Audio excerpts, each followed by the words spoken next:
I truly believe that the student success starts with me in the classroom, and I try to model the behavior and values that I want to see in my students or see develop in them.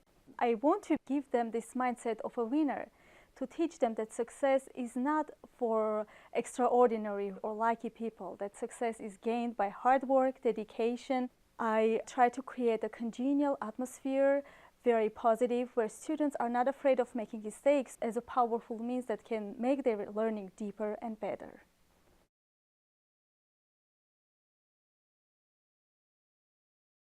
The personality assessments, I hope that kind of helps you figure out a little bit better where you would fit in psychology when it comes to your own personality. And just the conversations I have with the students before class, during class, after class, I think kind of helps them figure out which route to go. I did not have that luxury when I was going to school, so I try to help as much as I can steer them the right way. One of the first things I do is to have a one-to-one conference with them so that they are invited to my office and we just sit and chat.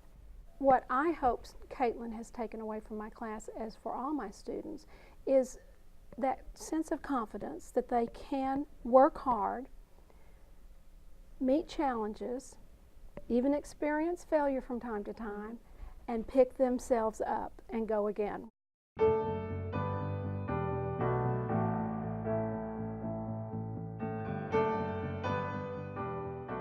I wanted to build relationships with students. I tell them to build those relationships with their classmates, and that's what's going to help them get through their coursework. I also challenge them. I ask them questions, I make them ask me questions, ask each other questions, defend their ideas so that they get an understanding of who they are, how they see the world, and where they're going. I ask them to look at their past experiences, their past knowledge, and put that into what's going on and what we're studying in the classroom.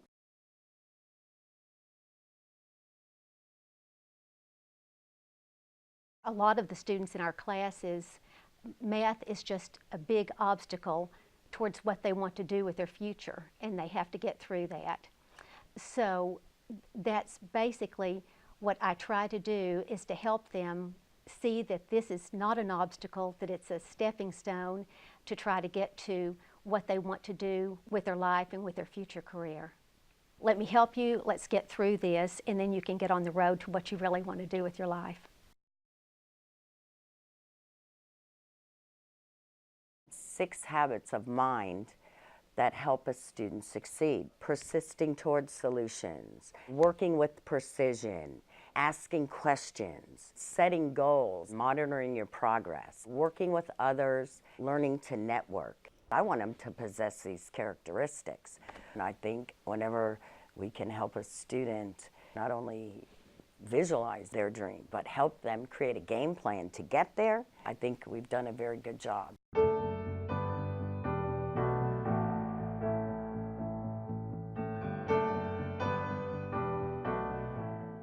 Really what the key to it is to say we have some things that we can do that will allow us to think differently about the problems we faced in the organization. To say that the tools are applicable within the company that they're working with, but they're also applicable in general life. It allows us to say, here's how these things could help both the organization and yourself. So I try to make it personal, try to apply the tools and the techniques that they could utilize in their particular job that they have now or future positions. So I always try and have them focus on what are their passions. And my goal is for them to follow your passions for the rest of your life.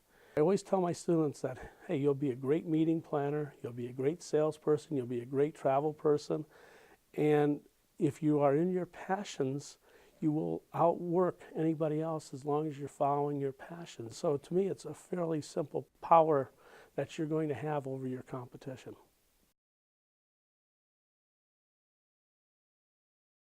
I teach preparation for the TOEFL exam. The TOEFL exam is a test that has to be passed in order to get into good universities and graduate schools. So my role as an instructor in this test, I see as something of a gateway to the student's success. I think one of the first things I asked you guys to do was to give a little speech and talk about where you're going to be 5 years from now. I find out what their goals are, what their idea of what success is on the first day I meet them, and then that becomes my goal. Whatever their goal is, that becomes my goal.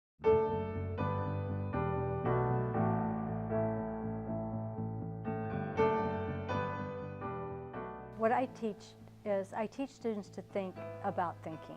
Then they are in control of their emotions and they're in control of their perspective of where they're going with their career. Once they realize the impact that their thoughts have on their emotions, then they're able to really guide their plans. They're able to feel more self-confident and no longer concentrating on the negative or what's not possible. I've learned to move my thoughts to the positive side and the possibilities.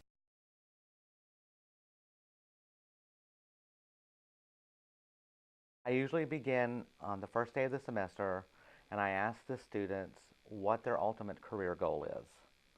And I always show students how writing is going to help them get where they want, and once they're there, it's going to help them stay there, because the name of the book we use is called Writing for Life. You have to take the approach that you're teaching them to apply what they've already learned to a new context and build from there.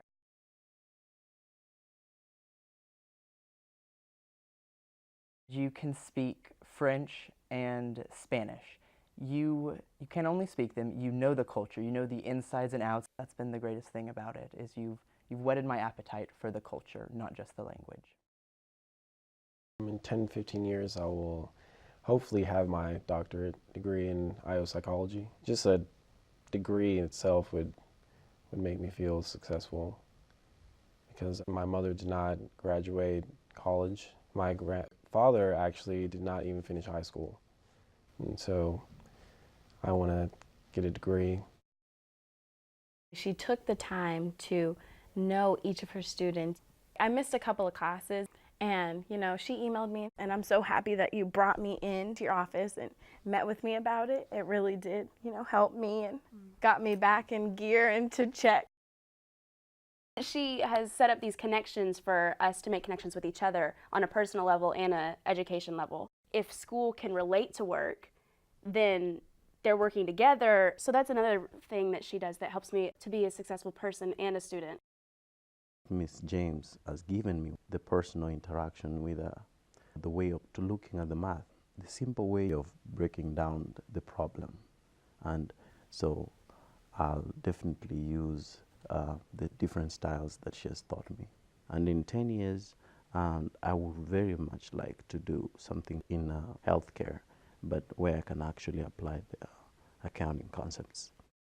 You really opened my eyes to something that just, changed my ways of viewing my career. If it wasn't for that day, I would still be going for architecture and engineering and not even, caring for it. But now that you showed me that, I changed my whole career into computer science, and I found something that I really love, and it's a passion to me.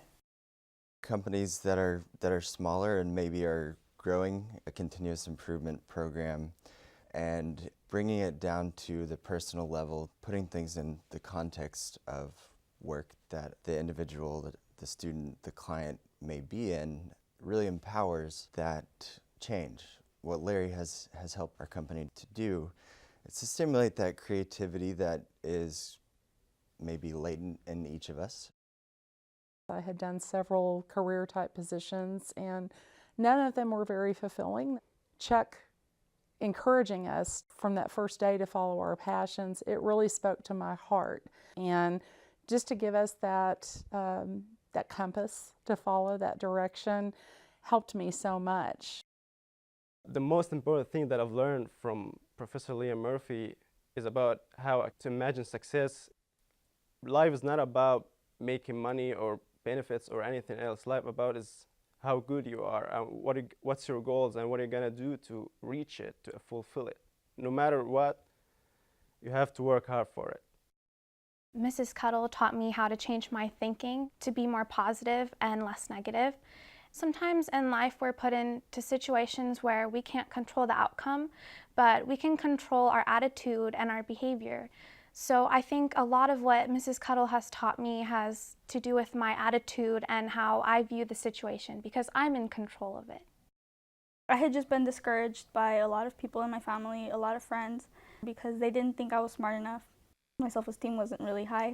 I was really nervous because I wanted to prove that I could do this, and I think right away Miss Pruitt noticed, and I just thought that was amazing because I didn't even notice how nervous I was until Miss Pruitt pointed out. She told me, I want you to breathe in and I want you to breathe out because you're going to be just fine.